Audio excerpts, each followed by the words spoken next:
Shalom, horas bagi kita Bapak Ibu Saudara-saudari yang dikasihi oleh Tuhan Yesus Kristus dimanapun kita berada. Selamat pagi, salam sehat. Berjumpa kembali dengan saya dalam acara Jepek Alay Maripol. Sebelum saya menyampaikan firman Tuhan, terlebih dahulu kita berdoa.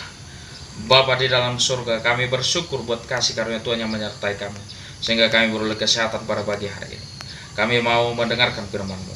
Berfirmanlah Engkau Tuhan, kami telah siap mendengarkannya. Di dalam nama Tuhan Yesus Kristus kami berdoa untuk syukur, kiranya kehendak-Mu yang terjadi. Amin. Bapak Ibu Saudara-saudari yang dikasihi oleh Tuhan Yesus Kristus, firman Tuhan yang ditetapkan untuk kita pada hari ini, Jumat tanggal 28 Mei 2021, yang tertulis dalam 1 Korintus 3 ayat 16, demikian bunyi firman Tuhan. Tidak tahukah kamu bahwa kamu adalah bait Allah dan bahwa Roh Allah diam di dalam kamu?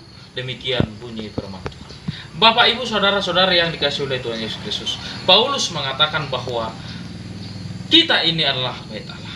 Bait Allah adalah tempat yang kudus, tempat berdiamnya Allah untuk memuliakan Allah, tempat orang-orang yang dipanggil dari kegelapan menuju terang Allah. Bait Allah suci.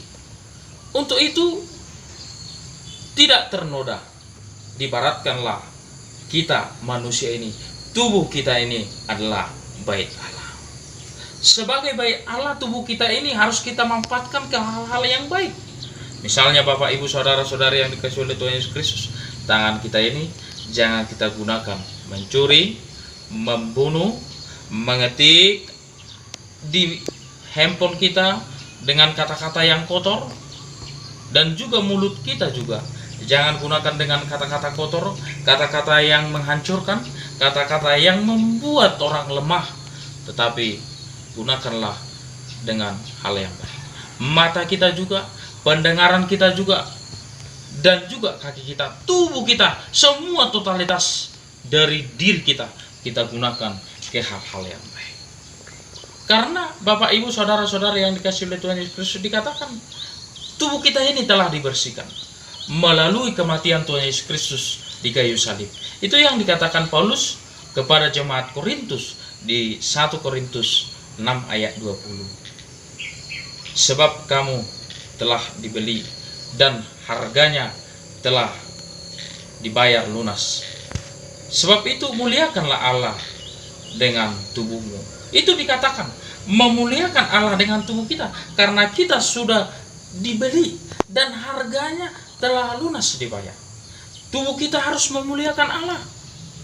Janganlah kita pakai tubuh kita ini dengan hal-hal yang najis, yang kotor. Kita ibaratkan seperti air Bapak Ibu. Air yang jernih bisa kita pakai minum, kita pakai untuk mandi, kita pakai, kita konsumsi, bisa kita manfaatkan, banyak manfaatnya.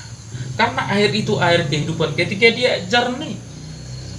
Air mineral bisa menambah ion tubuh kita, kekuatan kita. Itulah air. Tetapi jika air itu tercemar, keruh, kotor, membuat air itu tidak bermanfaat. Karena kalau kita meminum air yang kotor itu menimbulkan penyakit. Kita pakai air itu untuk mandi misalnya, akan menyebabkan gatal-gatal di dalam kulit kita. Jadi bagaimana ke air itu? Harus kita buang dan kita isi menjadi air yang bersih. Demikian juga dengan tubuh kita ini. Kita sudah dibersihkan. Kalau tubuh kita ini sudah kotor, kita harus bersihkan. Kita harus jauhkan dengan perbuatan-perbuatan yang jahat. Misalnya narkoba yang dapat merusak tubuh kita, menghancurkan kita. Kita buang itu narkoba. Atau minuman-minuman keras yang bisa merusak tubuh kita sehingga kita mabuk-mabukan. Tidak minuman yang menyehatkan. Kita buang. Jangan kita meminum dengan mengotori tubuh kita sehingga kita berbuat yang jahat. Ada nyanyian sekolah minggu berkata, hati-hati gunakan tanganmu, hati-hati gunakan kakimu, hati-hati gunakan mulutmu, hati-hati gunakan matamu, karena Bapa di surga selalu lihat ke bawah. Hati-hati gunakan tubuhmu. Hati-hati kita menggunakan. biarlah tubuh, semua ciptaan Tuhan, totalitas tubuh kita ini kita pakai untuk memuliakan Tuhan. Jangan untuk melakukan hal-hal yang tidak baik. Memang benar, Matius 26 ayat 41 berkata, roh memang penurut, tetapi daging lemah. Apa yang harus kita hidupkan? Hidupkan roh itu untuk mematikan perbuatan-perbuatan daging, supaya roh itu menyala-nyala untuk melakukan yang terbaik di dalam hidup kita.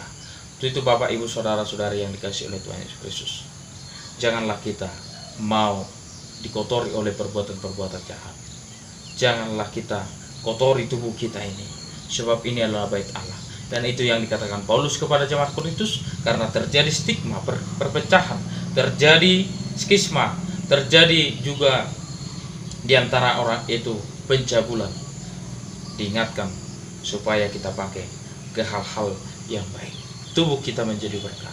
Jangan kita kotori tubuh kita ini yang sudah dibeli Tuhan melalui kematiannya, sudah dibersihkan. Marilah menjadi berkat dimanapun kita berada. Tuhan Yesus memberkati. Kita berdoa. Bapa di dalam surga, kami bersyukur buat firman-Mu yang telah kami dengarkan, mengingatkan kami supaya tubuh kami ini kami pakai untuk memuliakan nama Tuhan. Karena tubuh kami ini sudah dibeli dan dibayar lunas melalui kematian-Mu, sehingga kami menerima keampunan dosa. Selayaknya kami pakai untuk memuliakan nama Tuhan. Karena Engkau telah menciptakan tubuh kami ini imago Dei, segambar dan serupa dengan Engkau. Selayaknya tubuh kami ini kami pakai untuk memuji nama-Mu. Dan juga biarlah roh-Mu menyala-nyala dalam hidup kami, diam di dalam hidup kami, mematikan keinginan-keinginan daging. Biarlah Tuhan senantiasa melindungi kami. Di dalam nama Tuhan Yesus Kristus kami berdoa tersebut. Kiranya kehendak-Mu yang terjadi. Amin. Horas.